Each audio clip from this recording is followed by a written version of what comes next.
And if we really start from the very beginning, that's where we're creating content that could be video, it could be podcast episodes, it could be blogs, it could be social media posts, but all of that really does start from writing. All content starts with something you're writing down, essentially. And I know that there's a lot of people who think that the video is just something which we very randomly do. You'll just go and start talking to a phone camera and then everything's right. But that's completely chaotic and it depends on your energy levels at the time and what you're able to do. What we really need to do is to plan things out. And this will help you to do that a little bit more successfully, I think. And also, it's exactly the method that I use, and I'm pretty prolific with my writing online. So, how do we do it? Well, the first thing we need to do is to understand that there's three steps to getting your content right. And it's got to fill into a couple of the topics you want to talk about. There could be two topics. I generally send two because when you try to do too many topics outside of your core, people get confused about who you are and what you stand for. Then we look at three values. I'll explain a bit more about what that means shortly, and the five big questions to ask. I've got some other tools towards the end of this webinar today that'll help you with that as well. Just so you know, any tools that I mention in here or frameworks, I'll be linking through to an email at the end. So you'll get that if you register for the webinar, you'll get that through your email. So let's start off with the two topics. These topics are really the two things that you are just, I guess, mostly based upon. What do you mostly do? What are the things that are part of your day-to-day work? What do people ask you for help around? So if there's something which people are constantly coming to you and asking, hey, can you help me with this? Or what do you know about that? Or can you partner with me for this? That's a pretty good sign that that's something that you hold some expertise in. And finally, what is an area of your business or of your career that you want to grow at? So these are generally the three things you'll be looking at, the things that you'll be working mostly around. So what we're going to do is really work in the areas of your greatest strength. They're your topics. Now, if I need to look at what my topics are when I do them, mine are all around either entrepreneurship, which could be confidence. It could be starting a business, growing a business, scaling a business, getting your money for investment. They're all related, right? I've kept these topics fairly broad, not too super specific, because I still need some room to sort of move around with those. And the other one is around either sort of content creation and social media. They're really the two topics I cover the most. Now, under entrepreneurship, I could cover something like public speaking, because that's part of an entrepreneur's life is to be able to present themselves and to clearly articulate and communicate what they're about.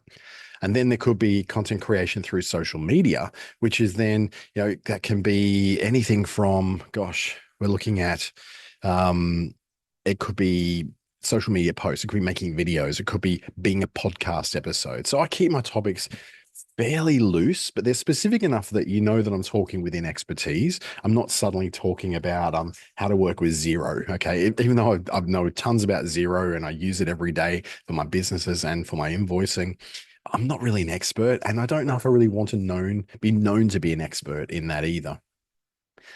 Then we move on to our three values, and your values are, to more simply put it, who you are in your good and bad days. It doesn't matter what kind of day it is. This is something that's a feature of you on those good and bad days. This is not what you aspire to be. All right. They should say not now, not what you aspire to be. So we're not talking about some dream you have of being something greater and bigger than what you are now. It's who you are right now. It's what you can achieve right now. What is really within your energy levels, what's really within your expertise level, what's really within what you're able to do today, not just on a good day, but also on the bad day. So if I have to look at my ones, I've got three main ones that are around being honest, approachable, and effective, because I know that I can do those even on my worst days. I'll be honest, which often is a form of vulnerability. It could be a sort of authenticity. The approachability means that I feel comfortable for people to come up and talk to me, to be around me, even if I'm not in a great mood. I find I can lift myself into that because it's really who I am. In fact, if I thought that somebody, and it has happened before, someone felt like they couldn't approach me, that kind of hurts me a little bit, even on a bad day. So those things I think are really strong values of mine. Again, though, I could put down something like reliable, but I know damn well that even on my best days, sometimes I'm not that reliable. So that to me is an aspiration. I might aspire to be reliable. I might aspire to be confident, but really I'm not living those every day of my life, or at least 90% of the time, I'm not living those. So if it's down below that 90%, I call that an aspiration, not a value. So these are things that are really core to you that you want to be able to make sure these values are expressed adequately through what you're writing. So that's what we talk about with values. Then we move on to values, from Brene Brown, for instance. And I'll send you the link through to this too in the email. So you'd have to go looking for this and trying to type down lots and lots of letters. But it's all about really, finding something in there that relates to you. In fact, all of mine are in there, but I didn't get them from here. It just so happened they matched ones that are in here. But there's plenty of others you could bring out there. This is just an example from Brene Brown, who's really explored this topic in great detail. So there's some ideas in there. You might want to watch this again. Oh, by the way, this will be on YouTube later on as well. So that's when we move on to the 5 questions. So we've got an idea of what we're writing about. We know the flavor it's going to have, how it's going to express us in what we're writing. Then we need those prompts that tell us, okay, well, how am I going to write about this? And this is by basically asking these 5 questions. The first one is fairly simple. What can I teach? So, what can I teach about this topic, right? Or what have I noticed about this topic? And what have I noticed can be anything from, well, I'll give you some examples soon anyway. How do I think differently about this? So, it could be contrarian, or it could be just that you do have a different spin on this. How can I deliver this as a list? Like the 3 ways to or 4 ways to. And finally, what happened and how did it happen? A bit more storytelling in there. I'm going to sort of give you some examples here. So the first one could be, what can I teach? That could be a life lesson or a lesson of business or a how-to guide on something that you do know how to do. It could also be an instructional video. And a good thing about instructional videos is that they're able for you to, I guess, be able to, have some kind of demo. You can do a live demo. I love doing live demos on screen. I think they're better than using PowerPoint presentations. Or it could also be a story with a lesson. So a story you're telling along the way that has some kind of lesson with it. So you're teaching something ultimately in what's going on. So think about that. What can you teach? What is a topic you could teach about? Or what's within your topic that is something you could teach? So that's probably the most basic beginning we could make, because we all have some kind of thing we know, some kind of expertise we have. An example of this in this one, I was saying my clients and program participants tell me again and again they struggle with writing content. And I think I know why. So what I'm doing here is teaching a bit of context into why people might struggle when it comes to writing. It was all really about the fact that, through high school, we weren't really given the opportunity to write within things we were interested in. We had to write about 19th century poetry and Elizabethan drama and Shakespeare, and they weren't the things that really brought us to life. Now, I was weird. I loved all this, but we weren't really given the interest areas that we had to be something we wrote about. So that's something I taught. Now, what have I noticed is more about what you've observed in your day-to-day work or your day-to-day business or your day-to-day life, right? This is so open and so broad that you could almost make it anything. And what I tend to do is say, I noticed this, that which taught me that. So it's almost like, rather than what you can teach is what you got taught. So it could be, what did I see at work? Did something happen at work that made me think a bit more broadly? So for instance, I wrote a social media post that goes live next Sunday based upon something that happened yesterday when I was in Melbourne. So that was a bit of a lesson that I learned just from an interaction I had with someone. It could be, what did I see elsewhere? What did I see someone else doing or saying? I could have watched a YouTube video. Here's something I noticed about that YouTube video. I agree with it because, I disagree with it because. Could be what someone did or said. So you're reporting back on perhaps something you saw in a news article, something that happened in a conference. And it could be something that maybe have concerned you. That's just as important, because that's something which you go, I've noticed this happening. I've noticed kids these days doing this thing, and that's making me very concerned. But one of the main areas I think we get is that we could make it an observation about life.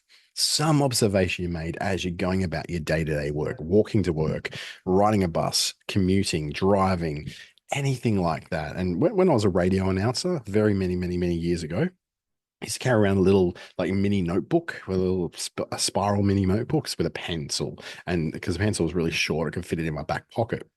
and I would notice something, I'd take down the note. It would be a pothole in the street. It would be an interaction that I saw happening on the street. I'd write that down in my notebook, and I'd come to my on-air co-host early in the morning at 4 a.m. and we discuss all the things I've written down and decide which was worth talking about. It's exactly the same process. You'll do that same thing, but these days you got these, right? We've got a mobile phone, which we can do all that with. So what you want to do is take voice notes, take like text notes, whatever you need to do, take photos or videos, whatever you need to do to get those things that are happening day to day. What have you noticed? And that'll give you material, tons of material. That's all saved up on your phone, ready to use when you need it. So an example would be where I noticed a jaded marketer this week who was sick of hearing about the concept of personal branding. And what I wanted to do is show that through the fact that if people who are in the industry are exposed to it too much, they get sick of it very quickly. And if they're just getting sick of it, like we used to in radio, get sick of a hit song, that's because we're too close. Yeah, but the rest of the world is only just starting to notice that thing or just starting to notice that song that's on the radio. So that was something I put forward as something I noticed in an interaction I saw online. It was definitely on LinkedIn, and that became the topic of a post. How do I think differently is where you might not agree with conventional wisdom on something. You know, people do this with paper, and I think that's wrong. Here's why. Or how you might see a common concept a little bit differently. People say you should imagine a room full of people naked and you won't feel so nervous about public speaking. But I think this is a really stupid thing to do, and here's why. It could be your unique take on something. It could be that you're not into people who get into network marketing because the conventional wisdom is a great way to start a business, but you think it's really, perhaps exploitative. Here's why. Or the crowd is wrong. It could be just that you think that the people who are following the crowd might be wrong on a particular subject, or you're just really asking for people to think more deeply on a topic, think a little bit more deeply. And here's why they should think more deeply. They might miss this in amongst this trend or something like that. So this example could be something in the way of me complaining that why are industry day is always based around golf. And honestly, I was having a bit of fun with this. I really don't care about golf. I don't like it. I wouldn't say I hate it, but I just don't like it. And it's just not, I'm not interested. And if a golf day comes up, I'm like, oh, can I get out of this? Right. So I wanted to ask that question. Why is it always golf? Is it because deals are done on courses? Well, no, we're not doing mergers and acquisitions while we're hitting around. So what I wanted to pose that question, and it got a lot of really interesting engagement on that one. So that was just me going, I think differently about the fact that we use golf as a way to do business. The next one could be, what can I deliver as a list? And this is when you can go those, what they call listicles, or it could be clickbait in some way, shape, or form. Something like, here's 3 things to do when this happens. Here's 5 things I've noticed about this. Here's the top 10, 11, 12 things that happen, blah. 2 ways to fail, 2 ways to succeed. The common thread here is there's always going to be a number of that you can make a list of. Now, it could be anything related to what you do. I don't know what it is you do. So you would apply this to anything that you do. In my case, what I decided to do, and this is a couple of years ago now, this was a list of the tools that I use to write my stuff each week. Now, just in case you're wondering, I don't use almost any of these tools anymore. I think I don't even use Grammarly anymore. I use something else. Midjourney I do use.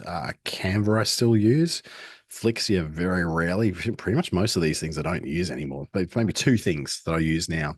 But the point was that I was presenting a list of the things that I do to get my work done. Now, if I did an updated list of that today, it'd be kind of the content that's in this webinar, to be honest. So some of the tools, which I'll show you later, that I use to produce that kind of stuff. So this is a list, in my case, of the tools that I write all my stuff each week with. It could be the list of the cafes you think are the best places to work when you're in Darwin or when you're in Alice Springs, that kind of thing. The final kind of one you're looking at is what happened and how. And this is very much storytelling, right? It is a story of success. It could be, this happened on the way to success, and this is the success I had. Or it could be a failure story. I failed at this, and here's why. I tell failure stories quite a lot. I find them really, they're kind of a form of therapy, but they're also something that makes you feel very It's very much an honesty thing. And in my case, where honesty is a strong value that I have, being a kid that lied a lot, honesty as an adult is certainly a strong value of mine. And it could be like how your group did something, how you helped someone succeed. Look, whatever it is, it's something that happened that you can then walk us through how that outcome occurred. So think of it, okay, of telling a story in reverse. Here's what happened. Now, let me tell you how that happened or what the steps were along the way to that journey. So, in my case, this one was all about Bonnie, right? A Labrador called Bonnie, a puppy who I was looking after back in 2018, I reckon it was. Yeah, 2018.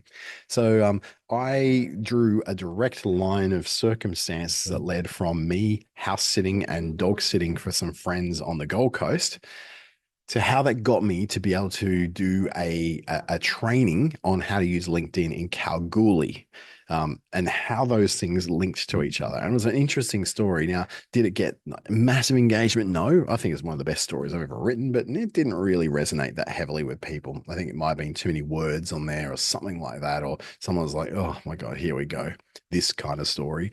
But the point is that I've done plenty of stories like it since that have been very much accepted and very got great engagement, great views. So it all depends on the time and the place, I suppose. But in this case, it was all about basically showing how this one thing I did led to this thing. So what happened? And here's what led to that happening. So that's the kind of thing that you want to work out through a kind of like a spreadsheet. So if you're doing a spreadsheet, say for instance, start off with the day or the date, and then you have your topic. So in my case, entrepreneurship and content creation. And then you'll have your values. So in my case, honesty, approachability, effectiveness. So you can see I've got 1, 2, 3, and then 1, 2, 3, 4, 5 before it switches back around to what can I teach. And what you're doing here is I'm never going to have, or at least not within a few weeks, the same combination of topic, value, and question twice. So that's going to come up in about 3 or 4 weeks where it actually swings back around. And you've got the same combination on Monday of entrepreneurship, honesty, and what can I teach? In fact, it's longer, it's about 5 or 6 weeks, or you'll have that same combination again. Which means now most of us aren't writing, 7 days a week. In this case, Monday, Wednesday, Friday, Sunday, Tuesday, Thursday. In this case, you're not getting the same things appearing on the same day all the time, the same stories. You get to really just spread it around. And the idea here is by having 2 topics, 3 values to be describing those topics, and then 5 different ways you can talk about those topics, you have an almost endless bucket of things to write about. This is just basically giving you that. Now, I will do this and I'll actually show you what my social media posts were like and how I work this out. So I don't usually put in my what do I call it? My values anymore in here because I know what they are. So I don't need to prompt myself about them. But I use the same kind of thing: the date, the time. This is all my posts for the next week, right? The type I've done it in a video and a text post. Here's my topic: confidence, social media, entrepreneurship. And then I've got what my summary and notes are. So what I've actually put into that post, the writing I've done in there. So this is how I lay that out. Now, a very similar way could be in my Google Sheets. I've got a layout, and I'll send you the link for this so you can use it for yourself. Where have I got it down here? I've got lots of spreadsheets, as you can see, tons and tons and tons of them. So LinkedIn posts, not that one. I need the cash flow. No, not that one. LinkedIn post, not that one. I'll get there in a second. I promise you. Posting plan template. Here you go. So this is one of them. So this would be starting on the 1st of October. That date can be anything, and then you just literally drag it down to get the dates all aligned. Topic 1, topic 2, topic 1, topic 2. There you go. Value 1, value 2, value 3, and then the questions. I'll send you a link through that you can use this and download it in Excel or Google Docs, whatever you want to use. It'll give you something you can use to be able to then work out that formula. It's actually, this is what I do. So you can see there's a link with what I do over here. So what all I've done is really just taken out the questions because I already know what they are. I already ask myself those questions and the values. So I've been doing this a very long time, so I don't need to prompt myself anymore. All I do though is prompt my topic is my main prompt, and these are the times of the day I do it. I also do a 3 p.m. post, which is kind of a wild card, but that's a story for a whole other time and a whole other webinar. So that's the basics of it. What I want to do is take you through a bit of something else. So a few other tools that you might find useful. And the first one is this one. It's the seven perspectives. And the seven perspectives are seven different approaches you could take to any given topic. And it's all around about approaching it from maybe the benefits or a description or something that's about the bigger concept or the big picture topic of that topic. And it's based on a guy called Dan Coe. So I've got here a writing helper for a GPT in ChatGPT. It's kind of like a custom set of instructions in ChatGPT. You can only access them if you've got the paid version of ChatGPT. But what I'll do, I'm going to take you in there for a look. And again, I'll send you through these links. So in this GPT, I could prompt it very, very quickly with something like, write about content creation or write about selling products online. And that could be something I do, say, for instance, I'll write in my own topic in here. So if I'm writing about something like starting oops, I got to write in there, starting a blue carbon project to make a revenue from carbon credits. So that's my topic. Now what it's going to do is show me the seven different perspectives that I've already programmed into this. So the seven different perspectives are, it's taking a little bit longer to get there. What is the benefit of this topic? What is the big idea of this topic? What is the concept, the example, goal, the problem, and the process? Now, what this lets me do is to figure out what I'm going to approach this topic from. So my example in here would be, it's a bit slow to get coming up, but it's getting there. So what I'm going to try and do, and the process is great. Here's basically a whole example. Here's how I would do that project. But what it gives me is different perspectives I can come at it with. So what is the benefit of exploring this topic? There it is, achieving financial returns through there. So I go, okay, the benefit of starting this kind of project would be this, or I want to write a bigger picture idea. It's about undervalued assets in the carbon credit market, or it could be the concept, which is about leveraging untapped potential of carbon ecosystems. Or here's a real world example. And even though I could do the Makoko Pamoja project in Kenya, I could just as easily pull up an Australian example. I'll just say, down here, in for, give me an Australian example. And that would then replace number 4 with the Australian, so the Blue Carbon Lab, led by Deakin University. So therefore, I've got, okay, it just helps you break the ice on what sort of perspective you're going to come at your topic with, because that can be a really hard thing to do. Great, I've got a topic. Yeah, I've got some values. Nice, I know how to ask that question.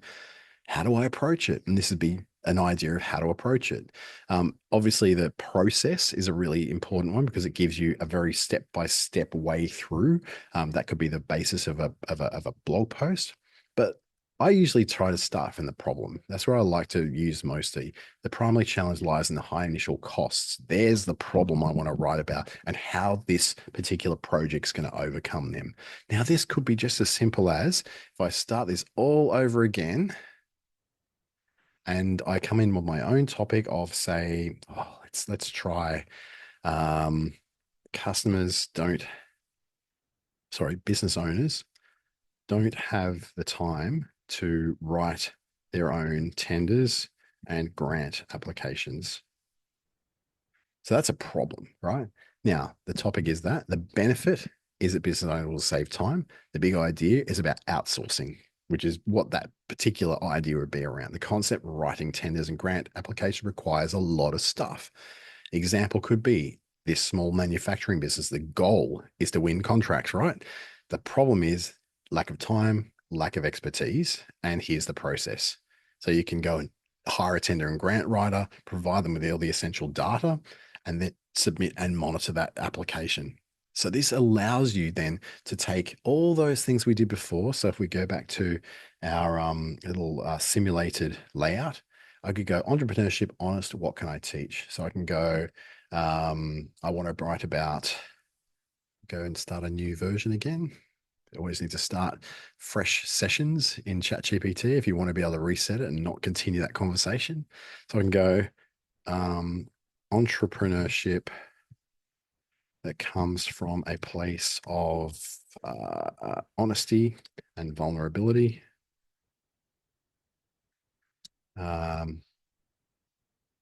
While delivering observations from the real world. Now, it's not going to tell me what to write. What it will do is give me that structured guide based upon, do I approach it from a benefit or a big idea or a concept? So like I said, I'll send you through the links for all these so you can give them a go yourself. They're completely free to use this little guide that I put together. Dan Coe is the guy who came up with the concept. I came up with the GPT. It's now used by quite a lot of people to help them write their stuff. But it gives you all these examples you can start with that give you the starting point of how to write that stuff. So it's not completely going to get you out of the woods altogether. But what it will do is give you an opportunity to be able to start from somewhere.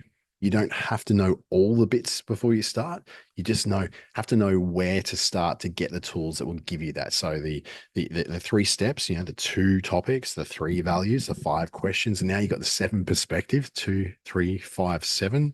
There's some kind of pattern in there, something to prime numbers maybe. And some other tools I want to show you apart from those 7 perspectives. And if you just want to, screenshot that, you can get onto it later on or just wait for the email.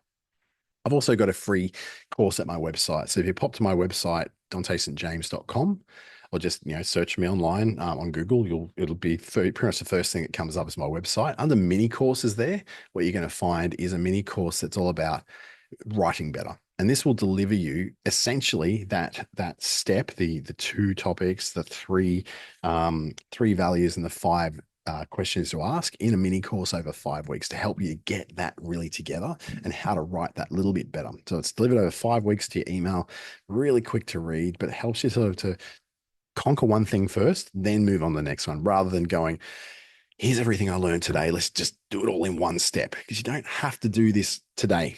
But you do have to take the next step today. So whether that's doing the mini course or having a crack at it, seeing if it's going to work for you, that's all you really need to do. So I'll send you through the links to all of those things through email if you're registered through Eventbrite, and you'll be able to get started on writing better for social media, blogs, podcast episodes, even YouTube videos, if that's where you want to go.